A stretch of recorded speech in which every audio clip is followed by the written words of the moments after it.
எல்லோருக்கும் வணக்கம். இன்னைக்கு மிக முக்கியமா மார்க்கெட் மேல போறதுக்கு பாசிட்டிவ் தகவல்கள் ஏதாவது இருக்கு அப்படின்னு பார்க்கறதுக்கு முன்னாடி இன்னும் ஒரு மிகப்பெரிய முக்கியமான தகவல். பிஎஸ்சி ஷேர் எப்படி 100 ரூபாயிலிருந்து 3000 ரூபாய் போச்சு, இது ஏன் நடந்தது, இதுக்கு பின்னாடி என்ன காரணங்கள் இருக்கு, 100 ரூபாயிலிருந்து அவன் பாட்டுக்கு 3000 போறக்கு அப்படின்றது தெரிஞ்சுக்கிறதுக்கு முன்னாடி ஏர்னிங்ஸ் பெர் ஷேர், இந்த ஷேர் கடந்த 10 வருஷத்துக்கு முன்னாடி ஒரு ஷேருக்கு எவ்வளவு சம்பாரிச்சு கொடுத்தா அப்படின்னு பார்த்தீங்கன்னா ₹1.45 தான் சம்பாரிச்சு கொடுத்தான். அதுக்கப்புறம் இந்த பங்குல என்ன ஒரு தகவல்கள் வந்தது அப்படின்னு பார்த்தீங்கன்னா 2020களுக்கு அப்புறம் இவங்க டெரிவேட்டிவ்ஸ்ல நல்லபடியா பெரிய லெவல்ல லான்ச் பண்ணி அதுல பெரிய இன்கம் எடுக்கணும் அப்படின்ற ஒரு காரணத்துல உள்ள இறங்கினாங்க. அந்த சமயத்துல மார்க்கெட்ல மறுபடியும் டெய்லி பேசிஸ்ல எக்ஸ்பைரி ஆகிற மாதிரி, வீக்லி எக்ஸ்பைரி ஆகிற மாதிரி ஃபுல் கான்செப்டே ட்ரேடிங் வைஸ் மாத்திட்டாங்க. அப்படி ட்ரேடிங் வைஸ் நடக்கும்போது மிகப்பெரிய இன்கம் எக்ஸ்சேஞ்சுகளுக்கு வருமே அப்படின்ற ஒரு காரணமும், அதுக்கப்புறம் செபி அந்த ட்ரேடிங் ஆக்டிவிட்டி குறைச்சி ஒரு வாரத்துக்கு ஒரு எக்ஸ்பைரி தான் இருக்கணும் அப்படின்னு வச்சாலுமே அவனுக்கு இல்லாத ஒரு வருமானம், கடந்த 10-15 வருஷமா இல்லாத ஒரு வருமானம் திடீர்னு 1000 கோடி கணக்கில் வர ஆரம்பிச்ச உடனே அவனுடைய ஏர்னிங்ஸ் பர் ஷேர் என்பது 32 மாறிடுச்சு. அப்போ ஏர்னிங்ஸ் பர் ஷேர், ஒரு ஷேருக்கு ₹1.45 சம்பாரிச்சிட்டு இருந்தவன் இப்போ ஒரு ஷேருக்கு 32 ரூபா சம்பாரிச்சு கொடுக்குறான்.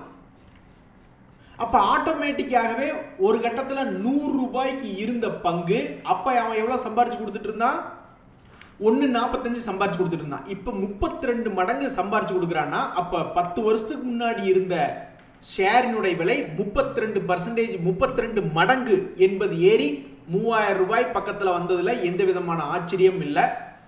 ஸோ இந்த பங்கு இப்படி 100 ரூபாயிலிருந்து 3000 ரூபாய் வந்ததுக்கு ஏதாவது ஜஸ்டிஃபிகேஷன் இருக்கா, என்னப்பா கொஞ்சம் கூட நியாயமே இல்லையா அப்படின்னா நியாயம் இருக்கு. அவனுடைய ஏர்னிங்ஸ் பர் ஷேர் என்பது இப்படி ஏறி மிகப்பெரிய அளவில் 100 to 3000 ரூபாயை பண்ணி கொடுத்துருக்கான். ஸோ இதுக்கு பின்னாடி இந்த ஏர்னிங்ஸ் பர் ஷேர் இந்த அளவு 32 மடங்கு கடந்த 10 வருஷத்துல இன்க்ரீஸ் ஆனதான் காரணம்.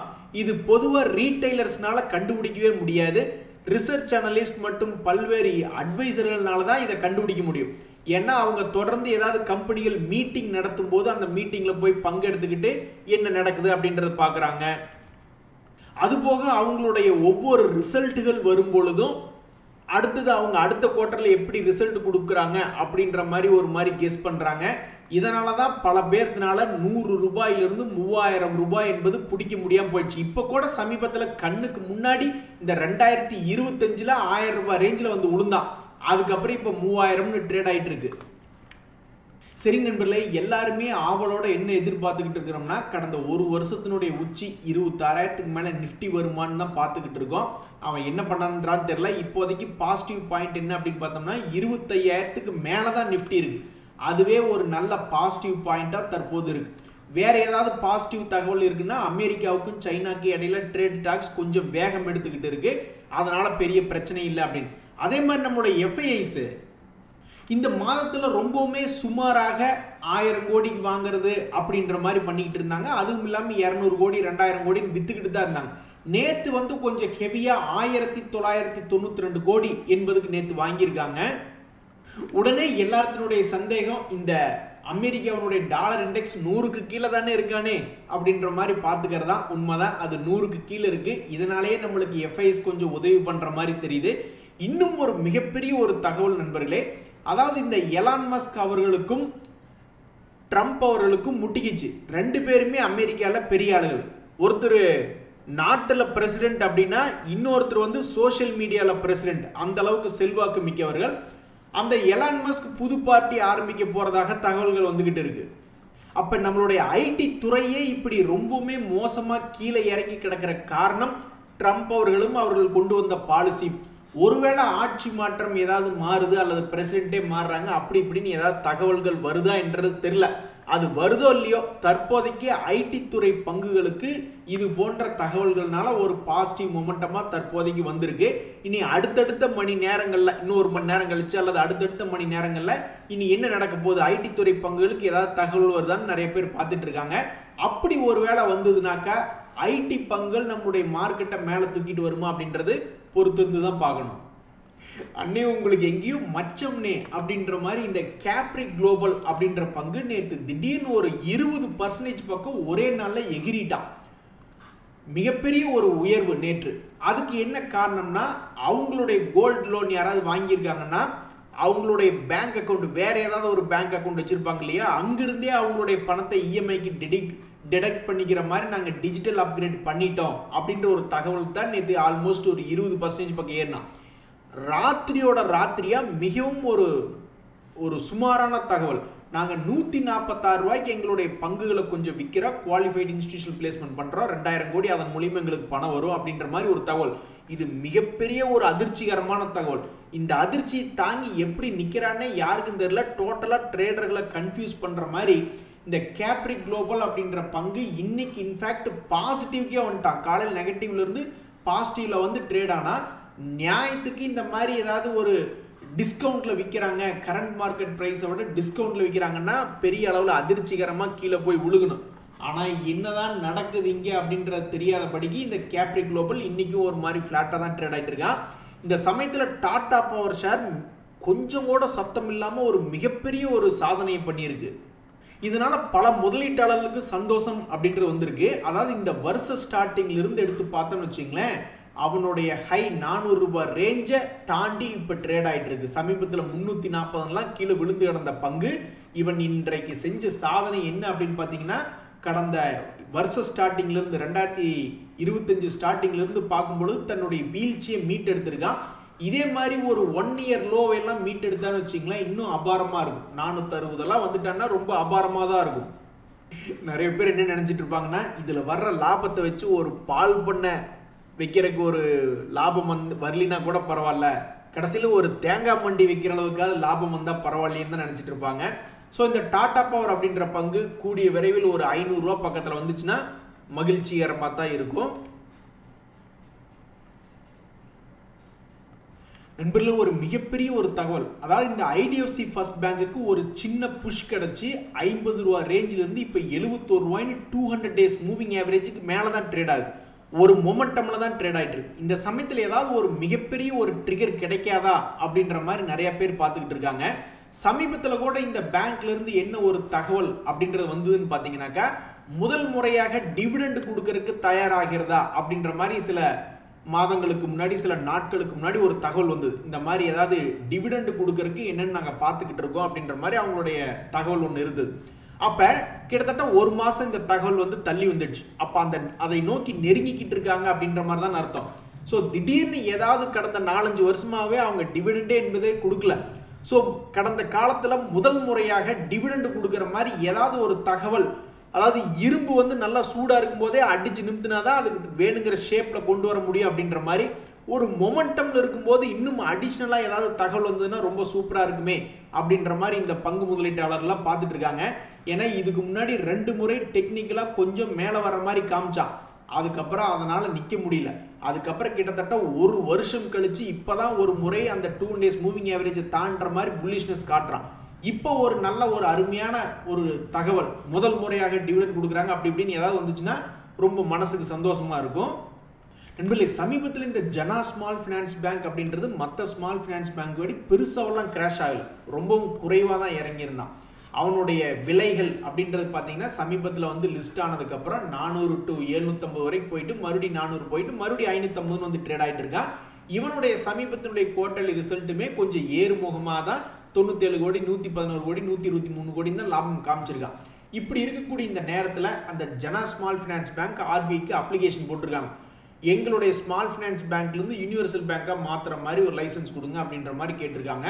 ஸோ இந்த ஜனா ஸ்மால் ஃபினான்ஸ் பேங்க் அப்படின்ற பங்கில் இது ஒரு தகவல். நண்பர்களே, உங்களுக்கு தெரியாது இல்லை, இந்த ஏஞ்சல் ஒன் அப்படின்ற பங்கினுடைய விலை ரொம்பவுமே வாலட்டிலிட்டியாக இருக்கக்கூடிய விலை. இதனால என்ன ஆயிருக்குன்னா, சமீபத்தில் பல முறை கீழே இறங்கி மறுபடியும் சம்பாரிச்சு கொடுத்த பங்காக இந்த ஏஞ்சல் ஒன்று இருக்கு. சமீபத்தில் கூட ஒரு மிகப்பெரிய ஒரு வாலட்டிலிட்டி அப்படின்றது வந்ததுக்கு அப்புறமே 2800 to 3200 வரைக்கும் போனவன். மறுபடியும் இவன் மூலியமாக ஏதாவது அதிர்ஷ்ட காத்து அடிக்குமா, இல்லை ஒன்னா கீழே வந்தாலும் சரி தான், கீழே ஏதாவது வந்து விழுந்தாலும் பரவாயில்ல, அல்லது இங்கிருந்து மறுபடியும் பிரேக் அவுட் ஆகி மேலே போனாலும் பரவாயில்ல தான் அப்படின்னு நிறைய பேர் எதிர்பார்த்துட்டு இருக்காங்க. இப்போ ஒரு மிக முக்கியமான தகவல் ஏஞ்சல் ஒன்ல என்ன வருதுன்னா, அவங்களுடைய ஆனுவல் ஜெனரல் மீட்டிங் நடந்திருக்கு. அதில் அவங்க என்ன சொல்றாங்கன்னா, எங்களுடைய நிறைய குறிப்பிட்ட பிஸ்னஸ்கள், securities, broking business, deposit, participant, mutual fund, பொதுவாக கமிஷன் எடுக்கிற பிஸ்னஸ் வச்சுங்களேன், அது எல்லாத்தையுமே வந்து ஏஞ்சல் ஒன் எங்களுடைய சப்சிடரி ஒன்று இருக்கு, ஏஞ்சல் செக்யூரிட்டிஸ், அதுக்கு நாங்கள் டிரான்ஸ்ஃபர் பண்ணுறது பார்க்குறோம் அப்படின்ற மாதிரி சொல்கிறாங்க. இதுக்கு என்ன காரணம் ஏது அப்படின்றதுல இந்த இடத்துல பதிவில்லை. பட் இந்த ஏஜிஎம்ல இது போன்றது டிஸ்கஷன் போயிட்டு இருக்கு அப்படின்றாங்க. ஸோ ஏஞ்சல் ஒன் அப்படின்ற பங்கு அதனுடைய விலை மிக முக்கியமான ஒரு டேர்னிங் பாயிண்ட்ல இருக்கக்கூடிய நேரத்தில் இந்த தகவல் இந்த பங்கை நீ எப்படி மூவ்மெண்ட் கொண்டு போகும், பழையபடி கீழே வந்து ஒரு ஆப்பர்ச்சுனிட்டி மாதிரி கொடுக்குமா, இல்லை இன்னும் புதிய உச்சங்களை தொடுமா அப்படின்றத பொறுத்து இருந்தால் பார்க்கணும். பட் முக்கியமான இடத்துல முக்கியமான தகவல் அப்படின்றது வந்திருக்கு. டிவிஎஸ் மோட்டர் அப்படின்ற பங்குலையும் இன்னொரு நல்ல அருமையான தகவல் வந்திருக்கு. அவனும் தன்னுடைய வீழ்ச்சியை முடிச்சுக்கிட்டு தன்னுடைய பழைய ஹை அப்படின்றது வந்திருக்கான். பஜாஜ் ஆட்டோ கூட இந்த மாதிரி இன்னும் வந்து சேர்ந்தது இல்லை. பட் டிவிஎஸ் மோட்டர் சூப்பராக வந்திருக்கான். அதில் இன்னொரு மிக முக்கியமான தகவல்னா, டிவிஎஸ் அப்பாச்சி அந்த காலத்தில் பல்சருக்கு போட்டியாக பார்க்கப்பட்ட மிகவும் அற்புதமான வண்டி. அந்த வண்டி வெளியிட்டு 20 வருஷம் ஆச்சு அப்படின்றத கொண்டாடி இருக்காங்க நேற்று. நண்பர்களே, இந்த சமயத்தில் பல பேர் முதல்லயே திட்டம் போட்டிருக்க மாட்டாங்க. இப்போ திடீர்னு திட்டம் போட்டு மார்க்கெட் மேலே வந்துடுச்சே அப்படின்ற மாதிரி பார்த்துக்கிட்டு இருப்பாங்க. அவங்க கண்ணில் ஏதாவது ஒரு ஃபண்டமெண்டலே இல்லாத ஏதாவது சின்ன சின்ன பங்குகள் கண்ணுக்கு தெரியும். உடனே அதில் போய் கூட்டத்தோட கூட்டமாக இதுவும் ஏறிக்கிட்டு இருக்கே அப்படின்ற மாதிரி நினச்சி எடுத்தாங்கன்னா மாட்டிக்குவாங்க. ஸோ எப்போவுமே எடுக்கும்பொழுது உங்களுக்குன்னு சில ஃபிலாசபி வச்சுருப்பீங்க. அது மீட் அவுட் பண்ணால் மட்டும் எந்த ஒரு பங்குகளும் எப்படி இருக்குன்றது தேர்ந்தெடுக்கணும். அதை விட்டுட்டு கூட்டத்தோட கூட்டமாக சின்ன சின்ன பசங்களாம் ஏறிட்டு இருக்காங்க, அவங்கள பிடிச்சி ஏதாவது வருமானு பார்த்து மறுபடியும் மாட்டிக்கிட்டு இது ஒரு தொடர்கதையாக போயிடும். எப்போ பாரு உச்சாணி கொம்பில் போய் வாங்க வேண்டியது, கீழே வரையில் புலம்பிக்கிட்டு இருக்கும்போது அப்புறம் மறுபடியும் உச்சாணி கொம்பில் வரும்பொழுது மறுபடியும் வேற ஏதாவது புதிய சின்ன குட்டிகளை வாங்கிக்க வேண்டியது, அப்புறம் மறுபடியும் அவன் கீழே வரும்போது புலம்ப வேண்டியது அப்படின்ற மாதிரி ஸ்ட்ரெயிட்டாக அப்படியே ஆப்போசிட் பண்ணக்கூடாது. அதுக்கு பொதுவாக கீழேருந்து மேலே போனால் கூட ஒரு பிரயோஜனம். ரொம்ப நாள் ரெஸ்ட் எடுத்துட்டீங்க, இனியாவது மேலே வாங்கலாம் அப்படின்ற மாதிரி இந்த பாலிகே பங்கு மிகப்பெரிய ஒரு வால்டிலிட்டி. இதுக்கு முன்னாடி 7600 இங்கே, மறுபடியும் 4000 இங்கே, மறுபடியும் 6000 இங்கே. ஸோ எது எப்படியும் இப்போ சமீபத்தில் ரொம்ப நாள் கழிச்சு 2 days மூவிங் ஆவரேஜ் பக்கத்தில் வந்திருக்கக்கூடிய இந்த பங்கு, இதில் என்ன ஒரு தகவல் அப்படின்னு பார்த்தீங்கன்னா, கிட்டத்தட்ட 35 ரூபாய்க்கு உண்டான டிவிடெண்ட் அனௌன்ஸ்மெண்ட் அப்படின்றது வந்திருக்கு. அதனுடைய ரெக்கார்ட் டேட் 24 ஜூன். ஸோ இந்த தகவலை வச்சுக்கிட்டு இவன் மறுபடியும் பழையபடி 8000 போக போகிறானா, இல்லை மறுபடியும் 4400 இது வர போகிறானா அப்படின்றது பொறுத்து இருந்தால் பார்க்கணும். இன்னுமே ஒரு மிக முக்கியமான தகவல் நண்பர்களே, இந்த ரைட்ஸ் அப்படின்ற கம்பெனி எங்களுக்கு ஒரு நல்ல மேஜரான ஆர்டர் கிடைச்சிருக்கு அப்படின்ற மாதிரி ஒரு தகவல் கொடுத்துருக்காங்க. இதனால் வந்து அந்த பங்கு ஏதாவது மேல் நோக்கி வருமா அப்படின்னு நிறைய பேர் பார்த்துட்டு இருக்காங்க. சமீபத்தில் கூட இந்த பங்கு ஒரே நல்ல மிகப்பெரிய ஒரு வால்டிலிட்டி அப்படின்றத காமிச்சிட்டு அதுக்கு பக்கத்திலே ஒரு 2 மாசமா ட்ரேட் ஆகிட்டு இருக்கு. இனிமேல் இந்த தகவல் மேஜர் ஆர்டர் தகவலுக்கு இது வச்சுக்கிட்டு பழைய ஹை கீ வந்ததுன்னா ரொம்ப மகிழ்ச்சியாக இருக்குமே அப்படின்னு நிறைய பேர் பார்த்துட்டு இருக்காங்க. மார்க்கெட் நல்லா இருக்கிறப்ப எந்த பங்கை பார்த்தாலும் திருப்பி அவனுடைய ஹையை வந்து தொற்றுவான் அப்படின்ற மாதிரி தான் தோணும்.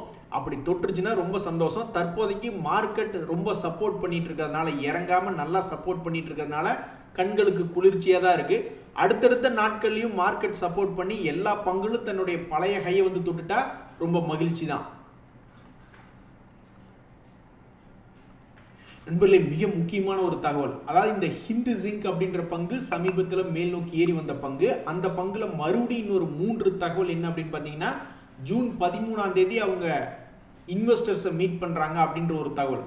அதுவும் இல்லாமல் ஜூன் 11 நடக்கக்கூடிய மீட்டிங்கில் அவங்களுடைய போர்டு வந்து டிவிடெண்ட் கன்சிடர் பண்ணுறதுக்கு வாய்ப்பு இருக்குது. அப்படி டிவிடெண்டை கன்சிடர் பண்ணாங்கனாக்கா ஜூன் 17ஆம் தேதி அதனுடைய ரெக்கார்ட் டேட் அப்படின்ற மாதிரி தகவல்கள் வருது. ஸோ இப்போ சமீபத்தில் ஒரு 20-30% ஏறின பங்கு தான் இந்த ஹிந்துஸ்தான் ஜிங்க். தன்னுடைய பழைய ஹை, பாதி ஹை அப்படின்றது வந்திருக்கா. இன்னுமே நல்ல நல்ல தகவலை வச்சுக்கிட்டு இங்கிருந்து இப்படியே 750 போனாலும் சந்தோஷம் தான். அல்லது மறுபடியும் இன்னொரு ரவுண்டு 400 வந்துட்டு 500 வந்தாலும் பல பேர்த்துக்கு சந்தோஷம் தான். ஒரே ஒரு விஷயம், இப்படி மறுபடியும் தொங்கு பாலம் மாதிரி கீழே மட்டும் போயிடக்கூடாது ஆண்டவா அப்படின்ற மாதிரி நிறைய பேர் பார்த்துட்டு இருக்காங்க. ஸோ தற்போதைக்கு இந்த பங்குல இவ்வளவு தகவல்கள் அப்படின்றது வந்திருக்கு. நண்பர்களே, சமீபத்தில் 52 வீக் லோலிருந்து பல பங்குகள் ஏற்கனவே ஏறி போயிட்டான். அந்த வகையில் இந்த ஜிண்டால்ஸா அப்படின்றது ஏறாமையே ரொம்ப நாள் இருந்தால் என்ன நினைச்சான்னு தெரியல. கடந்த 2-3 நாட்களாக பார்க்கும் பொழுது கிட்டத்தட்ட 20% பக்கம் ஏறி வந்திருக்கான். இது இவனுக்கு ஒன்றும் புதுசு கிடையாது. இதுக்கு முன்னாடியே இந்த 2025 பல முறை மேலே வரக்கு முயற்சி பண்ணியிருக்கான். என்ன காரணத்தினாலேயோ அவனுக்கு ஒரு முறை கூட சக்சஸ் என்பது வரல. இந்த முறை இவன் என்ன பண்ண போறான், அசால்ட்டா 200 ரூபாயிலிருந்து 260 ரூபா வந்துட்டியே ஜிண்டால்ஸா, இனி அடுத்தது என்ன பண்ண போற அப்படின்ற மாதிரி தான் பல பேர் பார்த்துக்கிட்டு இருக்காங்க. பிரீமியர் எனர்ஜிஸ்மே இந்த பங்குமே பார்த்தீங்கன்னா சமீபத்தில் தான் வந்து லிஸ்ட் ஆன பங்கு. ஸோ ஸ்டாக் மார்க்கெட்டில் இப்போதைக்கு ஸ்ட்ரென்த் இருக்குது நண்பர்களே. அதனால் என்ன ஆயிருக்குன்னா பல பங்குகள் தன்னுடைய 50% லாஸை ரெக்கவரி பண்ணியிருக்கு. இன்னும் ஒரு 50% மட்டும் வந்துட்டா ஸ்டாக் மார்க்கெட்டில் இருக்கிறவங்க யாருக்குமே பயப்பட மாட்டாங்க. பல பேர் வந்து கிளியர் மைண்டோட அடுத்தடுத்த கட்ட நடவடிக்கைகள் எடுத்துருவாங்க.